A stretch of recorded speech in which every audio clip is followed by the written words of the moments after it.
Hello everyone, welcome to 1970. Yeah, this is Stu's Music Quiz. We are on to 1970 this week, one of the greatest years ever for music, for my money. As usual, 50 questions, 50 answers. See how you get on. Variety of rounds. Don't forget as well, we have the answers video for you to have a look at after this, so you can check out how well you did, and so pick up any little facts and maybe even some recommendations as well of what else to listen to for 1970. Don't forget, please, YouTube, subscribe to my channel, and you'll get to know whenever any of my new quizzes are up there. And of course, as well, follow me on Twitter and find out more about it as we go along. Of course, and donate to Young Minds, please. This is why I'm doing it. Just a little click. That's all it takes. Just remember to give it a little click. Give me a few pounds, something like that. It would be wonderful to help raise money for Young Minds at this difficult time. We are, of course, attached to Richard Shaw's 3 albums for a year. So this year, of course, Richard has chosen 1970, and that's our focus for this year. 3 years before I was born anyway, but never mind. Let's start with number 1, a trivia question for us. We always start with this. The biggest selling single of 1970 in the UK. Was it In the Summertime by Mungo Jerry? Was it I Was Born on a Wandering Star by Lee Marvin? Was it Band of Gold by Freda Payne? Or was it Bridge Over Troubled Water by Simon and Garfunkel? Which of those sold the most in the UK in 1970? Number 2, what was the biggest selling album of the year in the UK? So we've done singles, what about albums? Was it the original soundtrack to Paint Your Wagon? Was it Let It Be, the Beatles' swan song? Was it Led Zeppelin 2 by Led Zeppelin? Was it, it was released in 69, but it was a very, very big seller over in 70. Was it Bridge Over Troubled Water, the album by Simon and Garfunkel?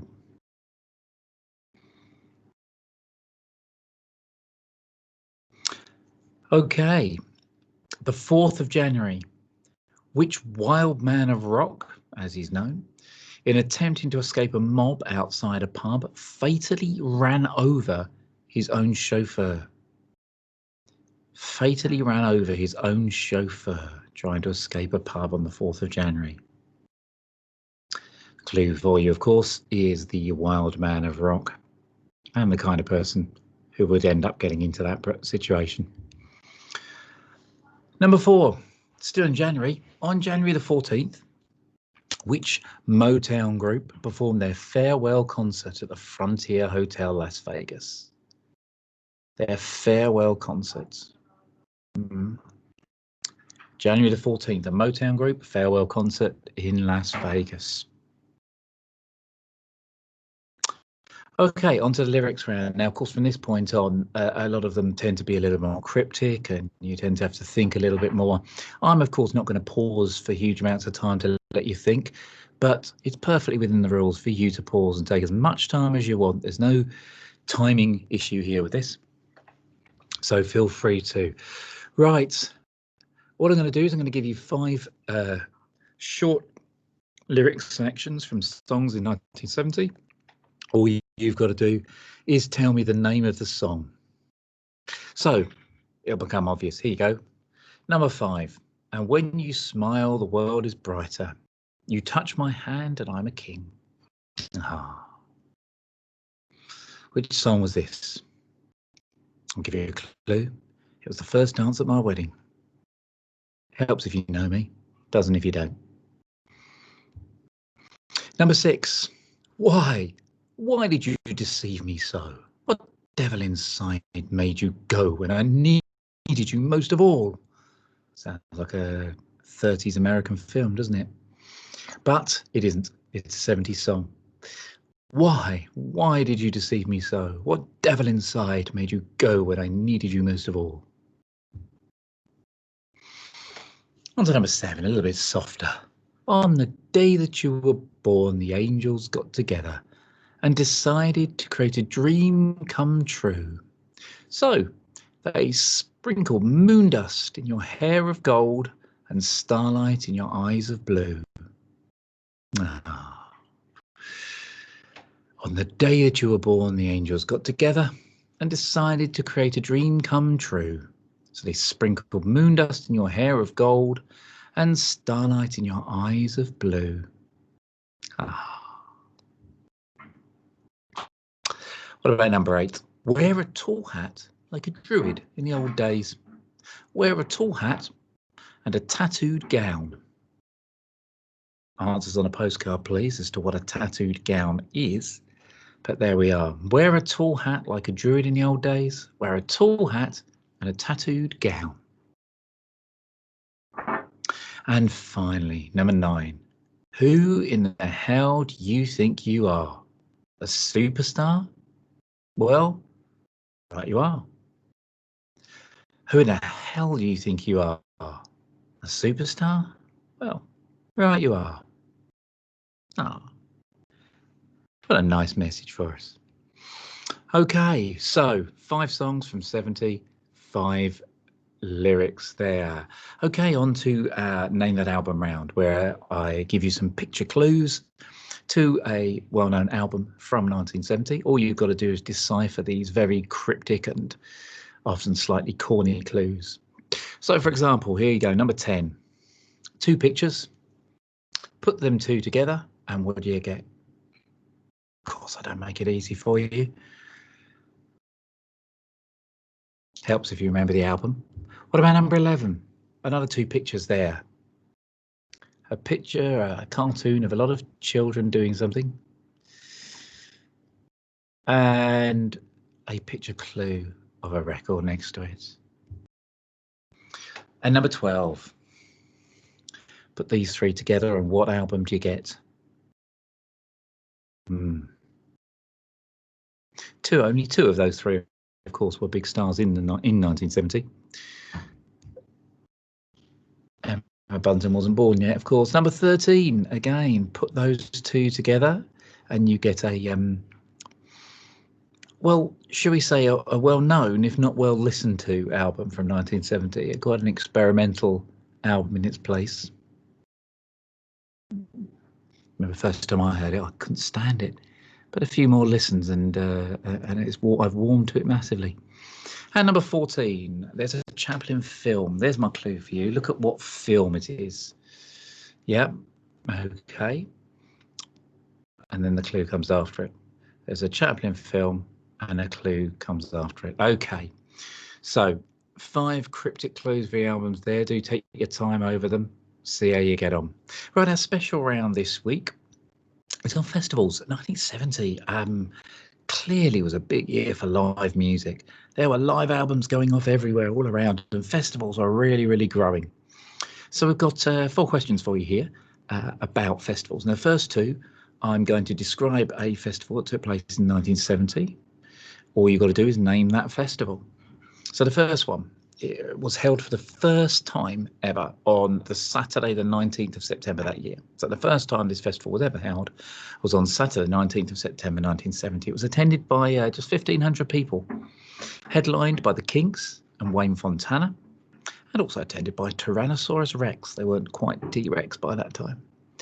But then it became one of the most successful festivals in the world over the years. So this first, slightly less dramatic and world-renowned version of it was on Saturday, 19th of September. Only 1,500 people, but it was headlined by the Kinks. Oh, that's something good, isn't it? Not sure what Wayne Fontana did. Did he just sing The Game of Love over and over again? Maybe. Okay. Apologies for the clashing and banging in the background. That is the clearing up after our dinner. Okay, number 16. What about this festival? You'll know these 2, trust me. At the time, this was the 1970 version was the biggest rock festival ever held, with 600,000 people attending. It was held between the 26th and 30th of August of that year. It featured Jimi Hendrix, The Doors, The Who, Miles Davis, Joni Mitchell, and Jethro Tull, and many, many more. I could have gone on forever listing the people who were there. The biggest rock festival ever held at that time, 600,000 people attending. Not sure if it's still the biggest, I shouldn't think so. Okay, now 2 more questions on festivals, slightly different approach though this time. I wouldn't expect you necessarily to have heard of the Hollywood Festival, which was held on May the 23rd and 24th, even though it did feature the Grateful Dead, Black Sabbath, Free, and apparently a headline-stealing performance from the then relatively unknown Mungo Jerry. But it was held in a very un-Hollywood-like location, okay, which is more famous for being essentially the home of the University of Kiel, or certainly the home of a lot of students from the University of Kiel. So what location was it held in? The Hollywood Festival. And I don't know why it was called that. Clearly a very rock-friendly concert. But there you go. Slightly further afield, Expo 70 was held in Osaka for 6 months of the year, March to September. Now, the West German Pavilion, I don't know if it was taking the mickey, played nearly 6 hours a day, about 5.5 to 6 hours a day of a single German artist for the whole 6 months. Which German artist did they play over and over and over again in 1970? Was it Marlene Dietrich, the movie chanteuse and actress with that wonderful drawling voice? Was it Karl-Heinz Stockhausen, the avant-garde composer? Was it Johann Sebastian Bach, the Baroque composer? Or was it Richard Wagner, the opera maestro? Which one of them did they subject the Japanese to for 5.5 and any tourists who were there to 6 hours a day? Okay, we're already at the halfway mark. Here is our last 7 for the first half. Our picture round. 7 pictures there of people who had a part in the story of 1970. Who were they? 25 is the entire band, by the way. Just want the band name. So number 19, 20, 21, 22, 23, 24, and the band in 25. Who are these people? Now, while you're pondering over that, or after you've just paused at it, let me remind you once again, please, that the reason for me doing these quizzes, really, as well as to hopefully entertain people, and please, if you are entertained, do spread it around and get more people involved. It's to raise money, and it's not just one of these, oh, I thought I'd stick some charity to it. This is the real purpose behind it. I wanted to do something to raise money for young minds. I've worked with teenagers for most of my life. I watch the difficulties they go through with their mental health, and of course people don't tend to really pay as much attention to their mental health as they do to older to adults, really. As they're going through, and it can be dreadful. I mean, because it's so difficult to cope. I mean, we all remember our teenage years being so difficult.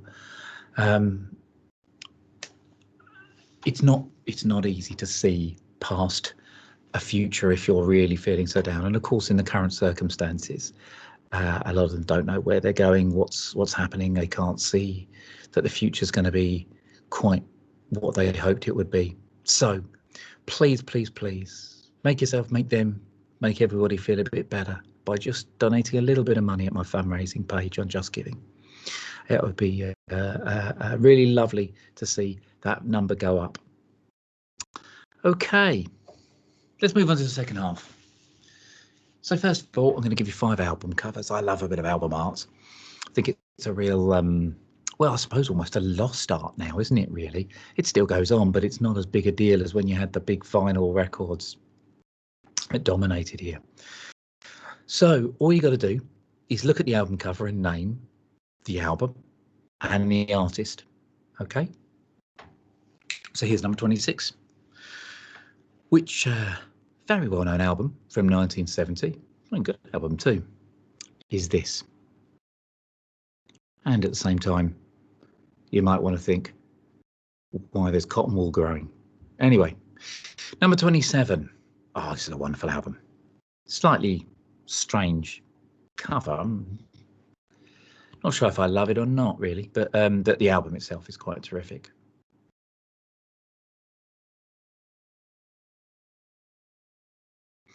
Number 28.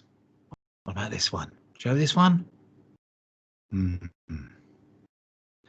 Very interesting album. An album that seemed to have a name chosen to go with the group. Yeah. There are clues on that page as well. Number 29. Yeah. No more to say about this now. Maybe in the answers there may be something to say about this album, but there you are. 30. Number 30. I think again that's a piece of art that has just been appropriated for the album cover there. But which album from 1970? Okay, and on to Name That Riff this week. This is of course the round in which I explore my extremely bad piano playing, and you attempt to decipher it into working out what song I'm trying to play to you. This time I'm going to play 5 riffs from various 1970 songs, and I'm going to ask you to tell me what those songs are. Okay, right, so let's start with number 31.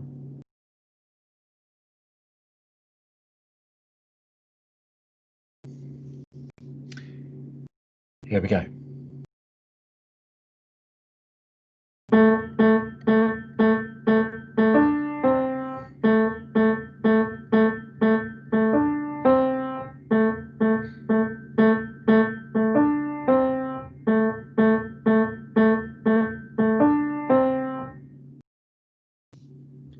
There we go.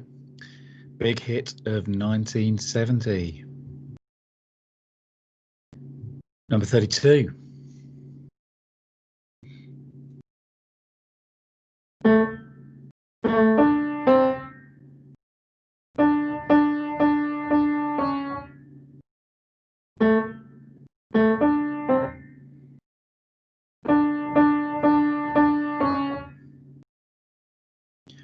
Very well known riff there. Very hard to translate to the piano, that one. But there you go. Maybe I should learn guitar for these in the future. Right, number 33 for us.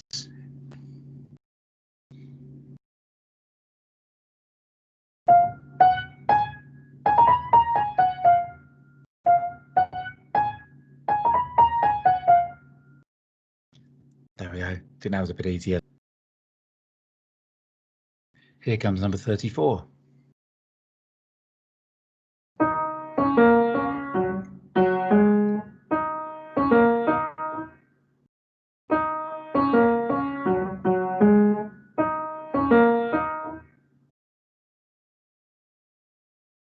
Okay, and our final riff for this round, number 35.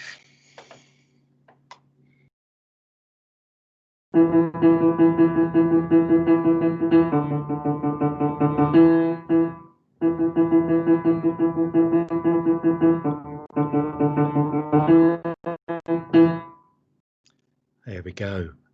Hope you got some of those at least.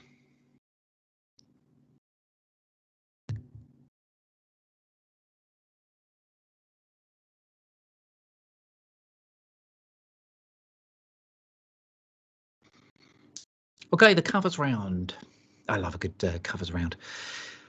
Each week I dig out some covers that were big hits in that year and ask you some questions about them. This week, what I'm going to do is give you the song, and I'm going to ask you who covered it in 1970. And to help you along the way, I'm going to give you the initials of the artist that covered it as well. So you'll see, for instance, here, Something, George Harrison's greatest moment with the Beatles, was covered by SB in 1970. Massive hit was too. At the time, certainly the best known version, I think, pretty much. Who was SB? Number 37, Leaving on a Jet Plane, John Denver's beautiful little song, was covered by PPM. 38, All I Have to Do Is Dream, the Everly Brothers, covered by another duo, BG, joined forces with GC to cover it. 39, Ruby Tuesday by the Rolling Stones was covered by M. M was a massive star in 1970. Tend to forget her now. Who was she? Number 40, Wild World, the Cat Stevens song, was covered by JC in 1970. My goodness, that's got a history of covers, hasn't it? That song, Wild World, and dreadful Maxi Priest cover from the was it the late 80s or the beginning of the 90s, somewhere around there. And of course, the Pet Shop Boys covered Wild World in their version of It's a Sin. Well, okay. Hopefully they don't hear that because they have sued people for saying that before. But there you go. I never understood that. They sued people, the Pet Shop Boys, for, I mean, okay, one of the ones was Jonathan King, and anyone suing Jonathan King, I suppose that's fair enough. But sued them for claiming they saw the similarities between the two. Okay, so they wanted to say no, it's our original song. But a few years later, they released a single mocking U2 and claiming that they'd stolen Where the Streets Have No Names from Can't Take My Eyes Off of You. Isn't that a bit hypocritical? You know, if you don't like people claiming it for you, don't claim it for someone else. And to be honest, Wild World is a lot closer to It's a Sin than Where the Streets Have No Name is to. Anyway, right, let's move on to the connections, having totally libeled myself there. Connections. What is the connection between these four artists in 1970? We have the power voice of Janis Joplin. We have the lovely Tammy Terrell, best known for her duets with Marvin Gaye, of course. We have Jimmy. And we have the jazz saxophonist Albert Ayler, which is some wonderful albums in the late 60s there. So, Joplin, Terrell, Hendrix, Ayler. What's the connection between those four in 1970? Okay, number 42. We got a few connections this week. There we have the Rolling Stones. There we have The Who, being as calm and reserved as always. There we have the King, Mr. P. And there we have Cream. What's the connection between these four artists in 1970? And I have picked the pictures carefully, which might help. Okay, number 43, try this one. Connection between these people. Look, it's the Beatles, just in case you didn't recognise them. It's Simon and Garfunkel. It's the Monkees. And it's the Bonzo Dog Doodah Band. The Beatles, Simon and Garfunkel, the Monkees, Bonzo Dog Doodah Band in 1970. What's the connection between the four of them in 1970? And the last connections round. What is the 1970 connection between Paul McCartney, John Lennon? You know where this is going, don't you? George Harrison? Tell you what, it would be a heck of a surprise now if I pulled out Elton John, wouldn't it? No, it's Ringo Starr. What is the connection between the four of those in 1970? The answer is not that they were in the Beatles. Something they all did in 1970. Okay, right on the home straight now. Very nearly there. We've got something new for you here. I think I've done this once before, right back at the beginning. A little bit of maths for you using 1970 bands and artists and albums. You'll get the idea. What you've got to do is you've got to do the sum that I'm going to give you, and the sum is based around the numbers associated with certain artists in 1970. You'll get it. So first of all, take the number of dreams of Dr. Sardonicus. There's a number of people who'll sit there and go, well, you've finished me already. The number of dreams of Dr. Sardonicus. Multiply that by the number of Chicago's 1970 album.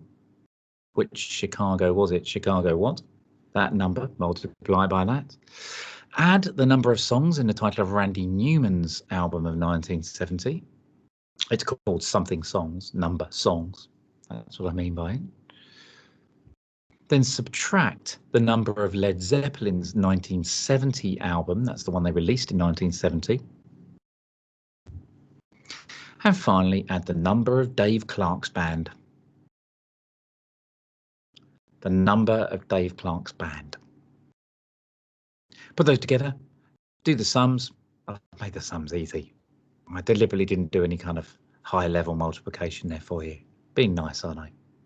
See what number you come up with. The number isn't significant, by the way. I'm not being clever enough to be able to work it out, so it comes out at 70 or whatever, you know, for 1970. No. So don't panic about that. Right, you would be. And a few trivias to bring us towards the end. I like this one. Which group in 1970 had to perform in Copenhagen as the Knobs to avoid a lawsuit by a famous airship designer's family? Now there's your clue. Which group had to perform in Copenhagen as the Knobs to avoid a lawsuit by a famous airship designer's family? Pretty petty to have a... Anyway, never mind, a lawsuit over that. Who married the model Angela Barnett on the 19th of March this year? Who married the model Angela Barnett on the 19th of March 1970? I love this one as well. Who had to take a 6,000-mile round trip to London from New York to change a single word on a single they had to release for their release? Twice. Yes, they didn't just have to do it once, they had to do it twice. Not the same record, but for two separate singles, they had to make a massive trip round to London to change a single word. Actually, I think the second time it was a single line, but because of a single word. It's one of those questions where, I mean, well done if you know it, but I more put it in there just because it's a good story. 49. Here's a good, and this is a thinker. This is a thinker. You will be able to get this one, I think, if you really think through it. Which group had their first ever #1 hit this year? Then a #2 hit with their next release, which was 12 years later. The number could be very significant there. So they had a first ever #1 hit this year, and then their next release hit #2, but it wasn't for another 12 years. I think of the 2 years. That's what I'd say. Okay, number 50. I like this one. This is my new number 50 I've used for the last few weeks. So I come up with a hit and I describe it to you with a series of clues. See if you can work out which big hit of 1970 has been described. And it'll be one you know. The group who are performing, in 1970 at least, are Dutch. They wrote it as well. Frankie Avalon had a #1 hit with a different song of the same title in 1959. So it wasn't the same song, but it had the same title. 1959 hit #1 with it. I believe Lady Gaga also much later did a song with the same title that was a different song, of course. An English all-girl group had a US #1 with their version of the song in 1986. Many of you might have got there by now. The introductory riff to the song is taken from Pinball Wizard. And much of the rest of the song derives from the traditional song Oh Susanna via a well-known song called the Banjo Song. But yes, the banjo song influenced this very much, and they derived much of the song from it. And the banjo song itself is derived from Oh Susanna, the traditional song. Dance producers the BHF had a #4 hit with their version of the song in 1990 under the name Don Pablo's Animals. If you're a Top of the Pops BBC4 watcher, that might help you a great deal. And another good fact here: the first line contains a typo, "godness," which invented word. It was undetected because the singer was a non-English speaker. So there you go. Which big hit of 1970 am I describing there? Well, okay. 50 questions. Hope you've enjoyed it. Don't forget to check out the answers video. Please don't forget to donate to my Just Giving page. Please, please, please. And follow me on Twitter. And again, any feedback is welcome. I particularly love to hear how well you've done. Okay, thank you very, very much for coming along. Please do go and see now how many you got right in the answers video. You can either keep the audio on and listen to me giving you some interesting stories or whatever as well as we're going along, or of course you could just fast forward through it and just see the answers. But there you go. Hopefully you'll want to listen a little bit more. Right. Thank you very much.